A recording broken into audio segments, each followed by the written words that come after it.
आज जब हम अंतर्राष्ट्रीय महिला दिवस के अवसर पर यहां पर उपस्थित हुए हैं, परिवर्तन कैसे आता है? हमने उसके लिए प्रधानमंत्री मोदी जी के 5T के उस विजन को ध्यान में रख के काम किया कि अपनी परंपरा यानी ट्रेडिशन, टेक्नोलॉजी, ट्रांसपेरेंसी, ट्रस्ट जब एक साथ मिलते हैं तो ट्रांसफॉर्मेशन होता है। यानी ट्रेडिशन, हमारी परंपरा का सम्मान करना। भारत की परंपरा क्या है, उन परंपराओं का आदर करना, विरासत का सम्मान। विरासत का सम्मान हो, विकास अपने आप ही रास्ता तय कर लेता है। हम उसको आगे करें, उसके लिए हमें क्या कुछ करना होता है, यानी उसको हमें टेक्नोलॉजी के साथ जोड़ करके उसको और आसान करना होता है। टेक्नोलॉजी के साथ जोड़ना, कार्य में ट्रांसपेरेंसी होनी चाहिए, पिक एंड चूज नहीं होना चाहिए। ट्रांसपेरेंसी होनी चाहिए। जब ये चीजें होंगी तो पब्लिक का विश्वास पैदा होता है।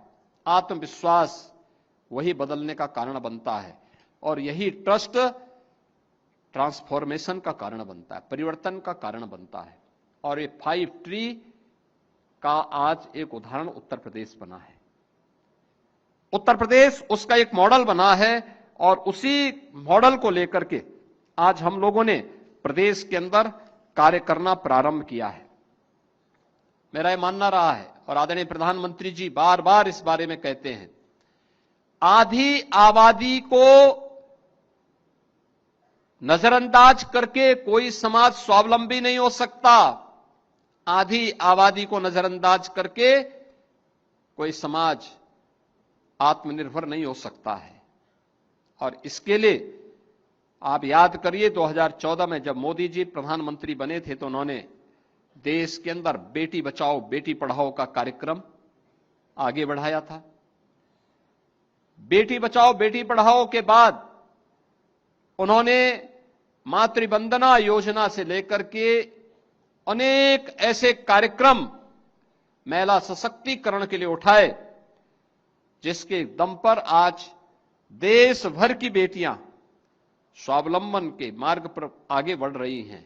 और अब तो आने वाले समय में विधानसभा और संसद में भी 33% सीटों पर बेटियां और बहनें चुन करके जाएंगी। यह भी प्रावधान अभी से प्रधानमंत्री मोदी जी ने तय कर दिया है। हम भेदभाव नहीं करते। और बेटी, हमारे यहां तो पुरानी मान्यता थी कि गांव की बेटी सबकी बेटी, उसको सम्मान मिलना चाहिए, उसको जीने का अधिकार मिलना चाहिए, उसको आगे बढ़ने का अधिकार मिलना चाहिए। और ये चीजें आज हकीकत में होती भी दिखाई देती है।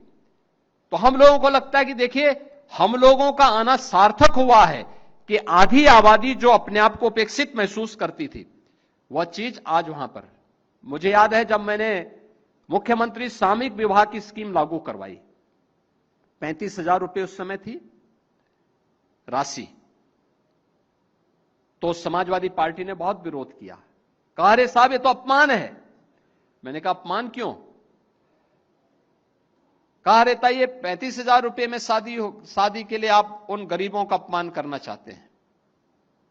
और मैं जब कई जनपदों में सामूहिक विवाह योजना के कार्यक्रमों में गया, मुझे अच्छा लगा कि उन जनपदों में सामूहिक विवाह की योजना के अंतर्गत हजारों हजार बेटियां, उनके परिवार के सदस्य, नातेदार, रिश्तेदार उस कार्यक्रम में सहभागी बनते हैं। और अब तक हम लोग 4 लाख से अधिक बेटियों की शादी इस स्कीम के अंतर्गत कर चुके हैं। 1 लाख रुपए वर्तमान में हम इसको दे रहे हैं। अगर ये वीडियो आपको पसंद आया है तो इसे लाइक जरूर करें। अगर चैनल अभी तक सब्सक्राइब नहीं किया है तो कर लें और नोटिफिकेशन पाने के लिए बेल आइकन भी दबा दें।